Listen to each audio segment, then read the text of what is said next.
Hey everyone, I'm here working on a 2008 Arctic Cat 500 TRB engine. It's not spinning over correctly, it's bound up, the valves are all off, so something inside of the cylinder is jamming up. So I'm going to take the head off and see what's going on with this internally, so I'll be right back. Alright, so you're going to need 3 sockets. You're going to need a 12 mil that goes down here underneath the car boot, the 14 mil to take the top head bolts out, and the 10 mils that are 1, 2, 3, and then on the other side of that. So I'm going to take this off and see how bad it is. Let's get that head off, see what's going on in here.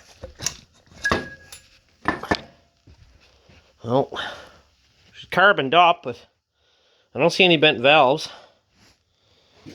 I don't know. She could be just dirty. We'll see. That is not good. That piston is not supposed to be up that high. So I'm going to have to dive in deeper. Okay, so I figured out what's going on here, why the piston was up. Is because the crank is done.